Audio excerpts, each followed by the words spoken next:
Highland, our zoo director, wants to thank everybody for coming today. We also want to extend a huge thanks and a round of applause to all of the zoo employees that are out in the back who don't usually come any closer than this for everything that they do each day. As you see, we did a little bit of bait and switch to get the bear to come out, not unlike many of what parents have done to me and to you through the years to get you to do things. Mine was never honey, that's for sure. 2 years ago, we were standing here when Chaska first came to us, and Debbie Gates, who's filming right now, the first question that came from the media is, when do you think Chaska and Gritto will get together? And here we have just the example of what happens when we are able to successfully mate Andean bears. It was at a staff meeting this past January when our zoo director, Ralph Hyland, as we got around to his side of the table, said, we may have a new member of the Salisbury Zoo. And there was this silence, like, come on with it, tell us what's going on. But he said we couldn't get close enough to Chaska and the bear enclosure to verify it. The problem, it would seem, that we had to wait so long was that an Andean bear's maternal instinct would lead Chaska to harm the cub if she sensed that there was danger anywhere near the baby.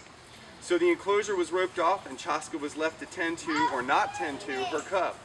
It wasn't long until zoo staff started to hear the squeaks and chatter of an Andean cub emanating from the enclosure, and we knew, in fact, then that Chaska was a mom. In the months since, we have watched as the cub has become more and more adventurous, spending increasing amounts of time in and out and about the enclosure, and if you spend any time on Facebook, you've seen the pictures and the videos. The situation I described for you is remarkable for a small zoo like Salisbury, and we have a lot of people to thank for that. First, I'd like to recognize Laura Mitchell, a member of our Salisbury City Council and on the Zoo Commission. If you'll give her a round of applause, please.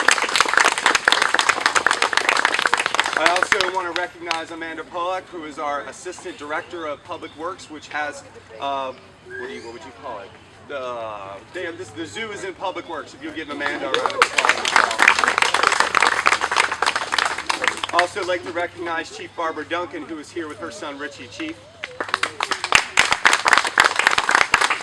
And I'm not sure whether or not he came out, but the zookeeper that has the most contact with the bears and has really made today possible is Caleb Oliver. If you'll give him a round of applause. There he's right there. First, it's a rare thing for a cub of a first-time Andean bear to survive. It can sometimes take 2, 3, 4, even 5 pregnancies before an Andean mother is able to see a cub successfully through the first few months of its life. Chaska herself is a relatively young mother at only 5 years old.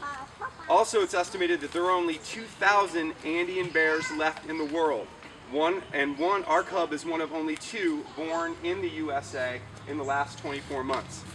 Being able to announce the birth of our baby bear was a treat, to be sure. It made me feel like an uncle or a grandfather. But what has been even more satisfying is to see the excitement in which Salisbury has welcomed this bear cub. In print, television, and across social media, our cub has been really the talk of the town. So we thought it was only fitting that we asked the citizens of Salisbury to help name her. And over the past month and a half, visitors to downtownsalisbury.org have been able to vote for their favorite name. And after tabulating those responses and knowing the Latin origin, the Andean origin of this bear's name will mean dawn or sunrise. And we're going to do it right now. You ready, Ralph? We're going to name her Alba.